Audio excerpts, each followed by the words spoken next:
For the next talk, we'll hear about Buildifier support for tabular data in Bazel.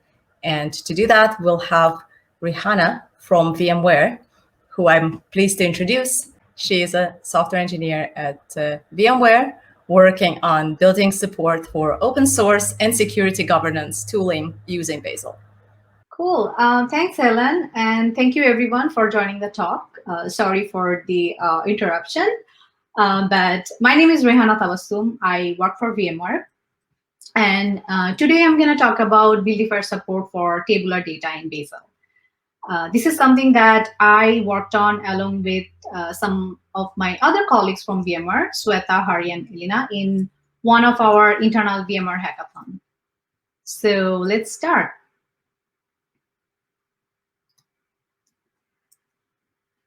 So all of you already know Bazel is an open source build system developed by Google, and there exist a number of developer tools for working with the Bazel build system.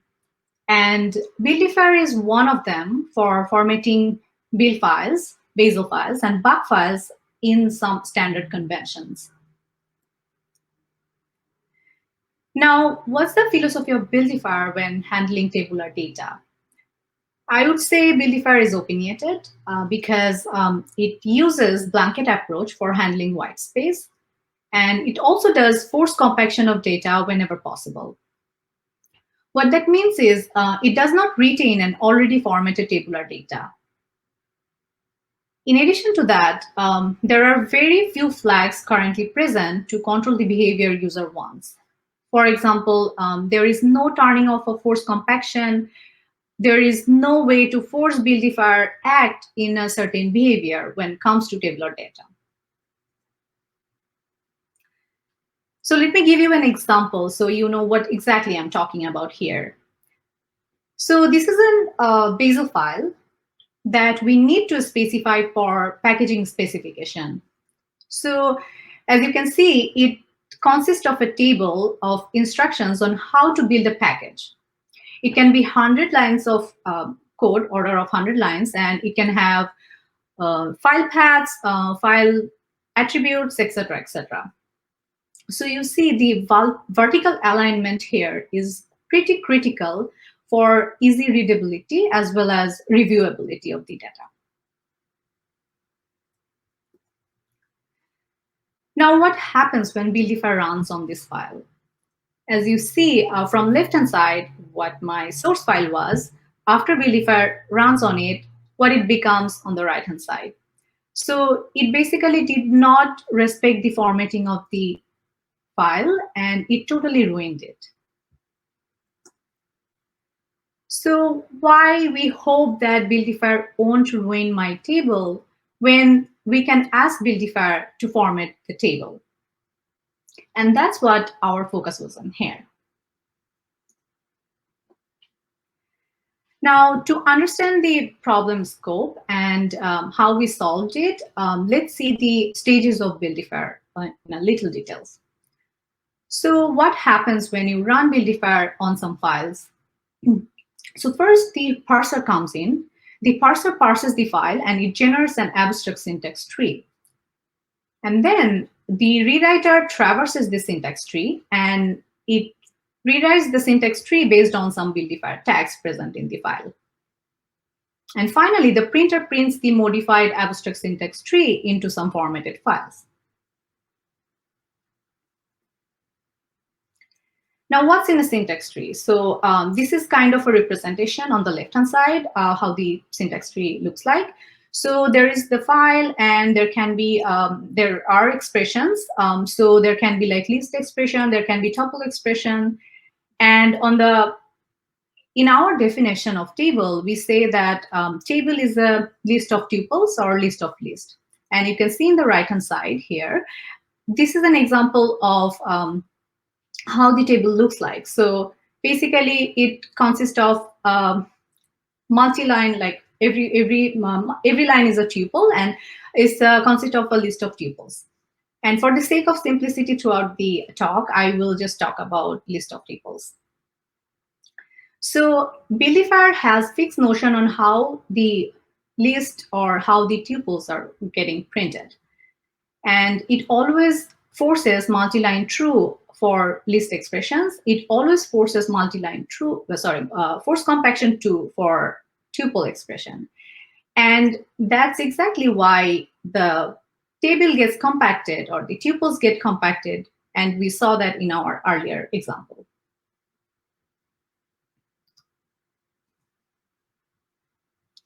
So what we did to add support to control the behavior of Buildifier.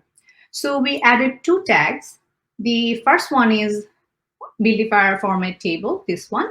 So what it does, it indicates Buildifier to format the tabular data in proper visual alignment. And the second one is format table sort column number, which indicates Buildifier that sort the tabular data by a column content.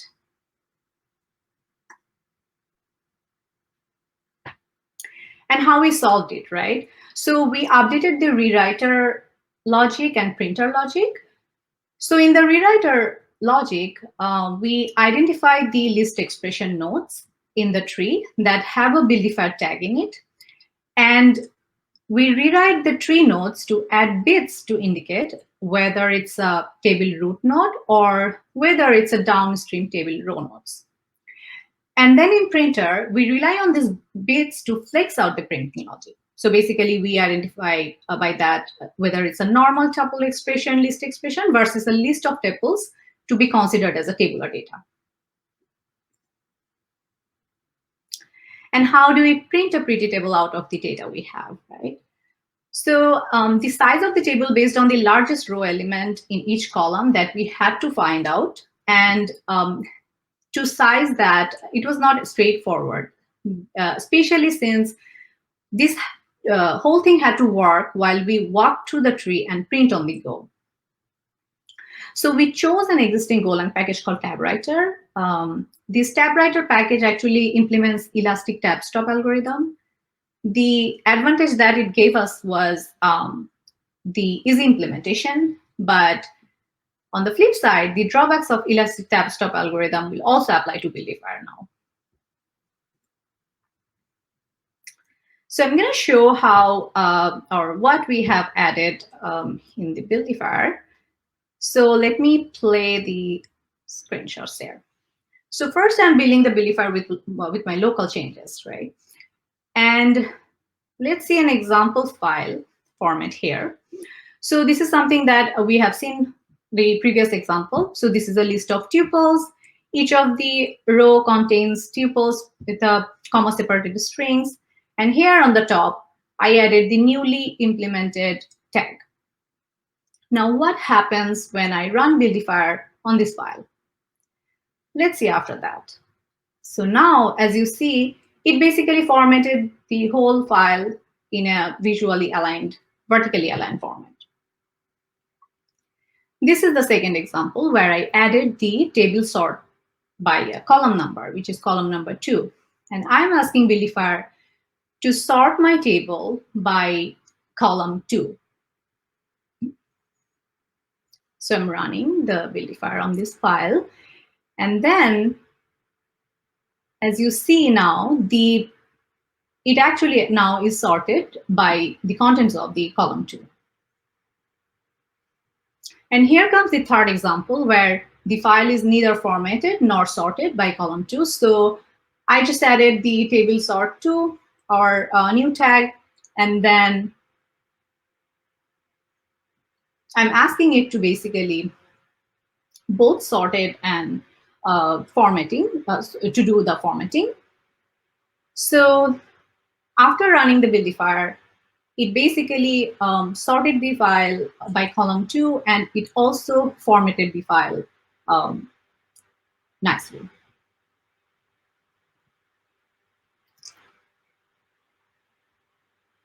Okay. So here is our pull request. So I wanted to summarize like what we have seen. So basically, I talked about how the Buildifier is implemented and how we solved our use case for the Buildifier. And there is this pull request. Feel free to take a look if you're interested. And review, add comments. I really appreciate that. And also, we are hiring. There's opportunity to work for remotely open source contribution, and we are hiring in Bazel and secure software supply chain and related areas. So please feel free to hit me in the platform chat or just email me in to my address, email address here, and I would love to share the details with you. Okay, so I will stop here for any question you have. All right. Thank you, Rehana, for the talk. And always challenging to present a live demo at a live talk. So extra points for that. You're getting lots of applause throughout the live stream. So thanks. It's been great. It's also really great to see more tools being written in the Bazel community. So really appreciate that. And great to hear that you're planning to expand that function as well. We don't yet have any questions that have come up yet, so please do post questions and upvote them. I was wondering, as you were presenting this, are there any performance costs that come with using the tool? Nothing that we have seen so far, especially for your use cases, for the use case that we have implemented. And another thing is this is kind of like per use case basis. So now we have implemented our use case, and there can be other use cases that we need to be added in the Buildifier. So we are open to chat or contribute. It's an open source project, right? So everyone can jump in and work on that. And have you seen any feedback from the community about contributing to this or using? Has anyone else tried using it? We have not yet. So this is especially for our the need for our use case. But yeah, so we are hoping in future maybe someone can see the usage of it and